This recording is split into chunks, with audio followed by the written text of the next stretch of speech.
Monde numérique. On voit que les employés recherchent davantage de personnalisation et l'IA va aider à ça. Ils veulent un environnement de travail qui soit plus adapté à leurs besoins. L'IA va les aider à décharger des tâches fastidieuses. Bonjour Cédric Coutat. Bonjour. Vous êtes PDG de HP France. Merci de m'accueillir ici au siège de HP France en région parisienne. Et ravi de vous recevoir dans Monde Numérique pour cette interview en partenariat avec HP. HP en France, en quelques mots, c'est quoi? C'est combien de personnes? C'est depuis quand? Et vous faites quoi? Alors déjà, HP, c'est présent dans le monde entier. On est présent dans plus de 170 pays dans le monde. On est présent en France avec 2 sites principaux. Un site à Meudon, où nous sommes aujourd'hui, donc en région parisienne, qui est notre siège social. Et puis également un site à Grenoble, qui est basé qui est dans le bâtiment du Y-Spot, juste à côté du CEA sur la Presqu'île. Et c'est 2 sites sur lesquels on est depuis très longtemps. On a également une petite dizaine d'agences réparties sur tout le territoire. Alors HP, on fait quoi? On est connu bien évidemment pour les systèmes d'impression, on est connu pour tous les systèmes personnels, aussi bien pour la partie entreprise que pour la partie grand public. Et puis récemment, on a fait plusieurs acquisitions. On a fait l'acquisition de la compagnie Poly, qui nous permet maintenant d'avoir une offre de systèmes de collaboration. On a également fait une acquisition sur la partie gaming pour augmenter notre portefeuille produit avec l'acquisition d'HyperX. Et il y a un petit peu plus longtemps de ça, on a fait l'acquisition d'une compagnie qui s'appelle Bromium, qui nous permet aujourd'hui d'être extrêmement crédible sur toute la partie cybersécurité. Généralement, quand on pense HP, on pense uniquement à ça. On fait beaucoup d'autres choses. On fait de l'impression 3D, aussi bien l'impression 3D sur du plastique que sur du métal. On fait également de l'impression industrielle, de l'impression grand format. Si vous êtes en région parisienne et que vous voyez des bâches sur les échafaudages de chantier, la plupart du temps, c'est de la technologie HP, c'est imprimé sur une technologie HP. Et puis, beaucoup d'étiquettes de tous les produits de consommation que vous pouvez avoir va être imprimé sur des technologies HP également. Et après HP, on est bien plus que ça, on reste fidèle à nos valeurs. On a des valeurs dans l'entreprise de protection de l'environnement, également de support pour les gens, pour les communautés, et c'est quelque chose qu'on continue. Et un exemple tout simple, en 2023, donc l'année passée, on a totalisé, grâce à nos collaborateurs, 7500 heures de volontariat sur un an. Du volontariat qui est principalement orienté sur l'équité digitale, mais pas que. Et un exemple, la semaine dernière, on était 204 personnes à courir pour Odyssea, donc pour la lutte contre le cancer du sein. Du coup, on agit également pour tout un tas de communautés pour aider les gens. Alors, le grand public vous connaît pour les imprimantes, mais il y a aussi bien sûr les ordinateurs. La grande tendance en ce moment, c'est l'intelligence artificielle. Comment est-ce que vous vous inscrivez dans ce mouvement ? Alors déjà, je pense qu'il faut revenir sur l'IA, sur l'intelligence artificielle. On en parle maintenant. Il faut comprendre que ça existe depuis très très très longtemps. Et c'est vrai que c'est avec ChatGPT qui a vraiment, j'ai envie de dire, vulgarisé l'IA, mais fait en sorte qu'a démocratisé l'IA.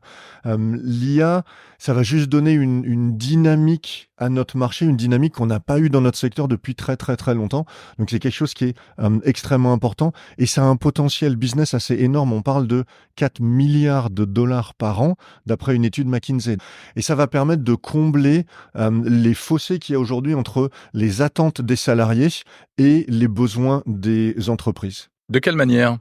On a fait un index qui s'appelle le HP Work Relationship Index, qui est en gros une étude faite dans le monde entier, pas chez HP, mais dans le monde entier sur 15 000 personnes, pour essayer de comprendre comment ils se sentent par rapport à leur travail. Et ça montre que seulement 28% disent avoir une bonne relation avec leur travail. Ah oui. 28% dans le monde, c'est très peu. 28% dans le monde, 21% en France. Ça va au-delà de la technologie. Il y a des tas de critères, de conditions. Donc ça va au-delà de la technologie. Maintenant, la technologie rentre dedans parce que dans les choses qui font que les gens ne se sentent pas bien au travail, c'est aussi la technologie. C'est aussi comment est-ce que je fais pour participer à une réunion. Quand on est 5 en présentiel et qu'il y a 3 personnes en distanciel, si les 3 personnes en distanciel ne peuvent pas parler correctement, on ne les entend pas correctement, on ne les voit pas correctement. Non, je t'entends pas. Exactement. Et en fait, au bout d'un moment, on remarque que les gens se taisent parce qu'ils se disent j'ai essayé de participer, mais l'équipement que j'ai me permet pas de participer correctement et de donner mon avis. Du coup, je suis moins entendu. Bon, bah ça sert à rien, je vais plus parler. Donc on n'aide pas l'épanouissement des employés avec une technologie qui fonctionne pas. On voit que les employés recherchent davantage de personnalisation et l'IA va aider à ça. Ils veulent un environnement de travail qui soit plus adapté à leurs besoins. L'IA va les aider à décharger des tâches fastidieuses. Ça va leur permettre de passer sur des tâches plus intéressantes, ça va leur permettre de gagner du temps, ça va leur permettre de faciliter leur vie professionnelle. On a des solutions d'intelligence artificielle qui existent déjà avec Microsoft qui a sorti Copilot par exemple. On est un utilisateur de Copilot aujourd'hui à l'intérieur d'HP et on voit qu'effectivement ça améliore énormément des tâches qui peuvent être fastidieuses. Vous arrivez en retard à une réunion, ça peut arriver, il faut pas le faire mais ça arrive. Quand vous rentrez dans le meeting avec Teams, Teams va vous dire automatiquement, vous venez de rater 7 minutes de la réunion, est-ce que vous voulez que je vous fasse un petit résumé de ce qui s'est passé dans les 7 minutes qui viennent de se passer? Et du coup, on peut considérer que c'est rien du tout comme apport. En fait, c'est un apport énorme parce que ça nous permet très rapidement d'être au courant de ce qui vient de se passer dans ce que l'on a raté. Si on a raté la réunion en entier, on est capable d'avoir un résumé très très fiable de ce qui s'est passé durant la réunion. Donc, il y a déjà beaucoup de proof points que l'IA fonctionne réellement et nous aide dans notre tâche au jour le jour. Où en est vraiment l'adoption de ces technologies ? Là où on pourrait penser que l'on est en retard ou que les Français ont du mal à aller vers les nouvelles technologies, mais en fait sur l'IA, l'année dernière, il y a 33% des knowledge workers qui utilisaient l'intelligence artificielle en France. Donc les knowledge workers, c'est quoi les travailleurs l'école blanc, l'école blanc. Voilà, l'école blanc. Donc c'était 33% l'année dernière, c'est 53% en 2024. Donc on voit qu'il y a vraiment eu une adoption de l'intelligence artificielle pour tous ces cols blancs, pour tous les gens qui utilisaient déjà la technologie aujourd'hui. Donc c'est vraiment quelque chose qui va changer la vie, qui va changer la façon dont on va travailler et même la façon dont on va approcher le travail. Maintenant, c'est un énorme changement. Ça veut dire aussi qu'il y aura un rôle extrêmement important des managers pour faire en sorte qu'ils éduquent, et des entreprises, pour faire en sorte qu'ils éduquent leurs salariés et qu'ils leur donnent l'opportunité aussi d'avoir le matériel adéquat pour vraiment utiliser au mieux l'IA. Alors, beaucoup de constructeurs sortent ce qu'on appelle des PCIA, c'est-à-dire des ordinateurs taillés pour l'intelligence artificielle. Mais en fait, ça veut dire quoi ? C'est plus de puissance, c'est ça ? Oui et non. Ça va vous donner plus de puissance, mais pour la simple et bonne raison que si vous reprenez la façon dont un ordinateur fonctionne, historiquement, un ordinateur, il avait un processeur. Et puis à un moment donné, on s'est rendu compte qu'il y avait besoin de graphismes supplémentaires et du coup, on a rajouté une carte graphique ou une GPU. On a rajouté une GPU. Donc on rajoute un deuxième petit processeur quelque part qui va gérer toutes les interfaces graphiques avec la carte graphique justement. Maintenant, on rajoute un NPU, Neural Processing Unit, qui va permettre de gérer toutes les tâches d'intelligence artificielle. Donc c'est un PC normal, on va dire, sur lequel on a rajouté une puce qui s'appelle cette NPU, qui va permettre d'optimiser toute l'intelligence artificielle. Et ça va permettre d'optimiser la batterie, ça va permettre d'optimiser les performances aussi, parce que du coup, votre processeur va être utilisé vraiment pour les tâches de processing. Par contre, pour tout ce qui est intelligence artificielle, ça sera fait sur cette petite puce séparée. Et quand on regarde l'IA ou quand on regarde les tâches qui vont être faites sur ces NPU, si vous êtes dans un vidéo call avec soit Teams, soit Zoom, soit Google Meet, soit n'importe quel système, vous allez la plupart du temps flouter votre background ou mettre une image derrière vous pour être sûr qu'on ne voit pas chez vous quand vous êtes chez vous. Ça, c'est de l'intelligence artificielle. Et c'est des tâches qui vont maintenant être faites sur ce NPU et qui vont permettre de garder la performance du PC et qui vont également permettre d'économiser la batterie du PC. Là, le PC que j'utilise maintenant au jour le jour, c'est le 1040G11, qui est un PC qu'on a sorti il y a quelques mois, qui a une NPU et ça me permet aujourd'hui d'avoir sans aucun problème une journée de batterie et de travailler comme je travaillais avant, sauf que l'intelligence artificielle est là, elle fait tout un tas de tâches pour moi. Et pour autant, j'arrive à avoir sans aucun problème une journée de batterie, voire plus d'une journée de batterie. Donc ça révolutionne aussi l'expérience que je vais pouvoir avoir moi-même avec mon PC, qui devient quelque part un assistant personnel plus qu'un PC. Ça permet de faire de plus en plus de traitements logiciels localement dans l'ordinateur au lieu de tout envoyer dans le cloud. Alors, il y a plusieurs vues sur l'IA. Nous, on a une vue sur le fait qu'il est extrêmement important d'avoir l'IA, ce qu'on appelle on the edge, sur le PC. Pourquoi ? Parce que ça va permettre d'avoir une réponse instantanée. On n'a pas besoin d'avoir une connexion en permanence. C'est plus sécurisé au niveau des données également, puisqu'il n'y a pas les interactions avec le cloud. Et également, ça réduit les coûts d'infrastructure et ça réduit la consommation énergétique. Donc il y a tout un tas de raisons pour lesquelles on est vraiment pour l'intelligence artificielle depuis le PC on the edge plutôt que dans le cloud. Ça veut dire qu'avec un PC d'ancienne génération, on ne peut pas faire tout ça aujourd'hui. On peut, mais... Donc on a la capacité aujourd'hui d'utiliser Copilot si on veut sur un PC d'ancienne génération. On a la possibilité de flouter les écrans. C'est pour ça que je disais tout à l'heure, l'IA, on en parle beaucoup maintenant.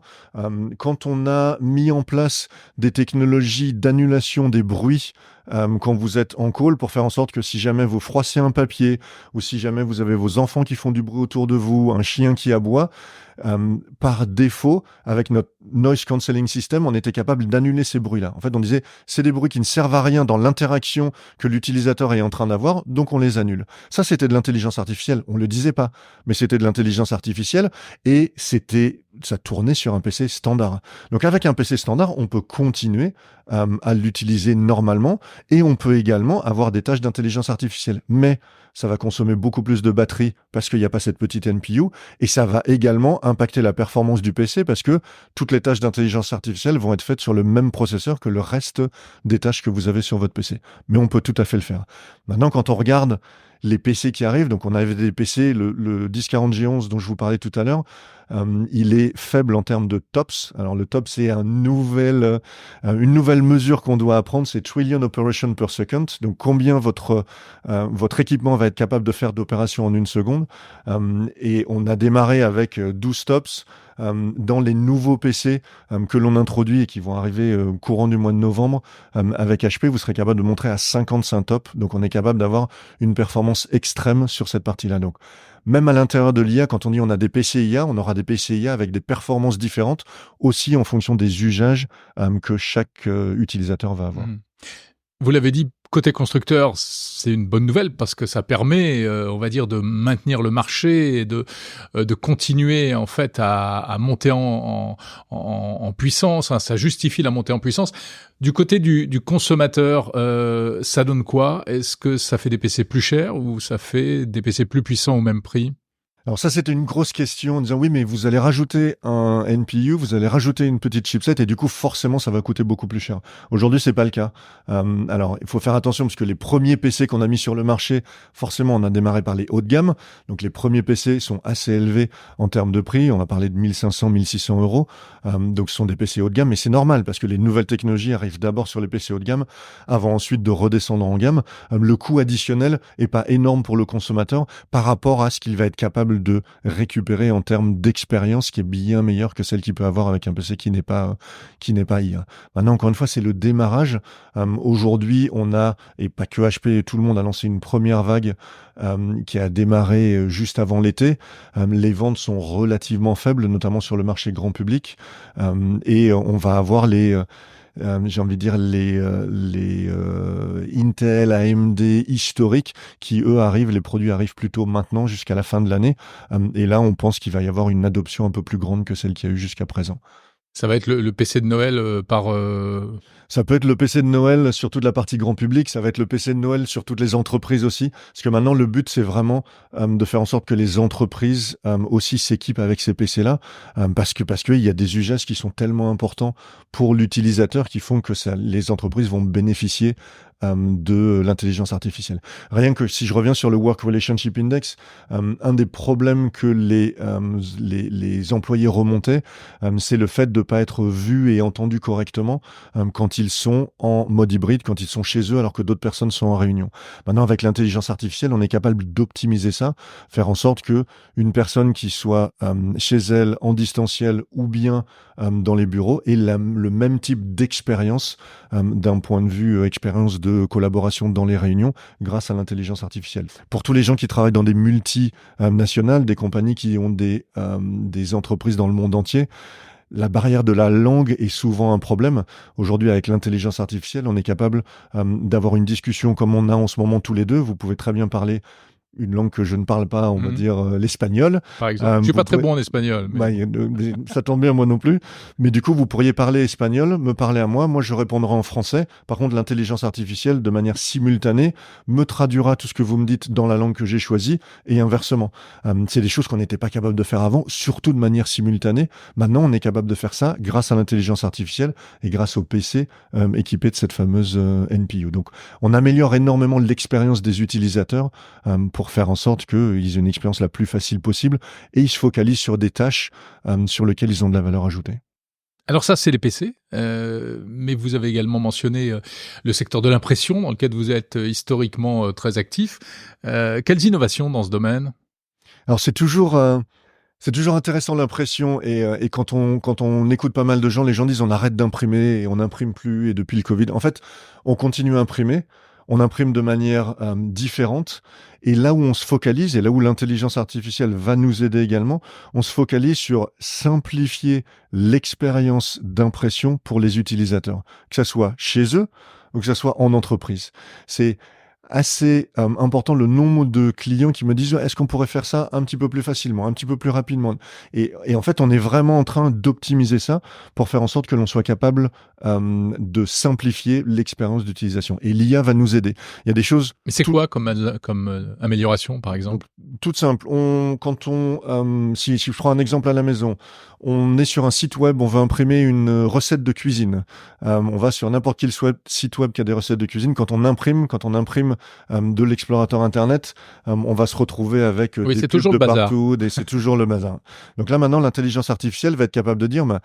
tu as envie d'imprimer une recette, je vois que tu veux imprimer une recette et va me faire une mise en page automatiquement pour faire en sorte que ça soit digeste d'un point de vue impression. Et elle va même proposer 2 ou 3 mises en page différentes automatiquement et ensuite l'utilisateur va choisir en disant je veux celle-ci, c'est celle qui me convient et ça va imprimer automatiquement. Mais ça c'est au niveau de l'imprimante ou de l'ordinateur ? Ça, c'est au niveau de l'imprimante. D'accord. Si on fait la même chose sur la partie professionnelle, on a besoin d'imprimer un tableau Excel, par exemple, avec des chiffres et des charts. La plupart du temps, quand on imprime, on va se retrouver avec les 3 colonnes de la fin du tableau qui vont être sur une deuxième page parce qu'on a oublié de faire la mise en page correctement. L'intelligence artificielle, là, maintenant, va dire, non, vous voulez imprimer ce chart ou vous voulez imprimer ce tableau, voilà comment est-ce qu'il doit être imprimé pour que ça soit le plus facile possible. Et de l'imprimante, vous serez capable aussi de dire, je veux rajouter un titre, je veux changer un petit peu la mise en page, que ce que vous m'avez proposé est bien, mais pas optimal. Donc, on sera aussi capable de rajouter notre propre intelligence à nous, à cette intelligence artificielle. Quand on parle d'innovation, il y a des choses encore plus innovantes. On a une nouvelle offre, un petit robot qui s'appelle SidePrint, qui va permettre d'imprimer, de faire le marquage sur les chantiers basé sur les plans des architectes. Donc quand vous avez une maison ou un bâtiment, la plupart du temps, on doit imprimer le plan. Ensuite, il y a une personne qui va avec une bombe dire ici on doit passer l'électricité, ici on doit passer l'eau, ici il faut faire une tranchée. Là maintenant, on a un petit robot. On transfère automatiquement les plans sur le petit robot, il sait exactement où est-ce qu'il faut imprimer et il fait le marquage de manière complètement automatique.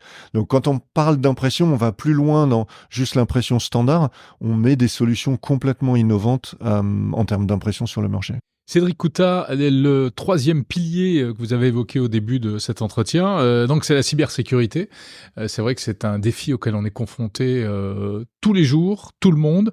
En quoi est-ce que on peut faire mieux aujourd'hui ?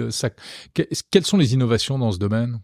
Alors, déjà, il faut voir que l'intelligence artificielle, il y a le revers de la médaille. Il y a quelque chose qui est génial, puis il y a quelque chose qui est un peu plus dangereux. C'est l'intelligence artificielle. De la même façon que les entreprises vont les utiliser pour optimiser leur processus, les cybercriminels vont aussi l'utiliser pour faire des nouvelles cyberattaques. Donc il y a un revers de la médaille où il faut faire effectivement très attention. La cybersécurité, c'est le sujet numéro 1 chez les DSI aujourd'hui. Ils ont tous peur que leur entreprise se fasse attaquer. Nous, ce qu'on a fait, je l'ai cité tout à l'heure, on a racheté une entreprise qui s'appelle Bromium il y a 6 ans maintenant, et on est capable aujourd'hui de mettre sur le marché les PC les plus sécurisés et les imprimantes les plus sécurisées du marché. On a un partenariat avec le campus cyber à la Défense. On est partie prenante de ce campus cyber pour améliorer la cybersécurité pour faire en sorte qu'on soit le plus sécurisé possible. C'est quelque chose qui nous tient à cœur et on a toute une suite de solutions qui s'appelle HP Wolf Security sur cette cybersécurité. Et je pense que je vais mentionner un exemple qui va parler, je pense, à vos auditeurs. On a pas mal entendu des attaques dans les hôpitaux de ransomware, donc des logiciels qui bloquent complètement le réseau des entreprises et ensuite qui demandent une rançon. On a une offre qui s'appelle HP SureClick qui va permettre de faire en sorte que ces attaques-là ne puissent pas impacter les utilisateurs et les entreprises et les PC. C'est quelque chose d'unique, c'est basé sur de la micro-isolation et c'est quelque chose que l'on met aujourd'hui sur le marché. Si vous ouvrez un mail, parce que la plupart du temps ça se passe comme ça, si quelqu'un couvre un mail dans lequel il y a un PDF, ce PDF ou cette image ou cette vidéo a malheureusement un ransomware. Une fois qu'il est ouvert, le ransomware il va sur le PC, il se transmet sur le réseau de l'entreprise et il bloque le réseau. Avec la solution HP SureClick, ça ne peut pas arriver puisque quand vous allez ouvrir votre attachement, l'attachement il va être ouvert sur une machine virtuelle micro-isolée qui n'est jamais en contact avec votre PC, du coup jamais en contact avec le réseau non plus. En tant qu'utilisateur, c'est du logiciel ou c'est du logiciel? C'est une moitié logiciel hardware. Ouais. Et c'est quelque chose qui est unique sur les solutions HP. Par contre, on est capable maintenant de l'offrir également sur d'autres concurrents. Vous pouvez l'utiliser sur des PC de nos concurrents et pas que sur les PC HP. Mais c'est quelque chose de révolutionnaire qui va minimiser tous ces ransomware sans impacter l'expérience de l'utilisateur, parce que nous, on l'a sur toutes nos machines HP et je n'ai absolument aucun impact du fait d'avoir HP. Ça ne ralentit pas la machine parce qu'on sait que les solutions de sécurité... Non, donc c'était les premiers concerns. Quand on l'a démarré il y a 5-6 ans, oui, à l'époque, ça ralentissait un peu. Aujourd'hui, vous avez aucune idée. Le seul moyen de savoir qu'effectivement vous êtes protégé parce que vous avez SureClick, c'est quand cette pièce va être ou cet attachement va être ouvert, vous verrez un petit cadre bleu autour de la fenêtre qui vous dit vous êtes sécurisé, vous êtes dans SureClick. Donc on va plus loin sur toute la partie cybersécurité. On a investi localement en France, on investit également d'un point de vue HP pour avoir des solutions encore une fois qui répondent aux attentes de tous les DSI aujourd'hui, puisque c'est vraiment le risque numéro 1 chez eux. Merci beaucoup, Cédric Coutard. Merci à vous. PDG de HP France.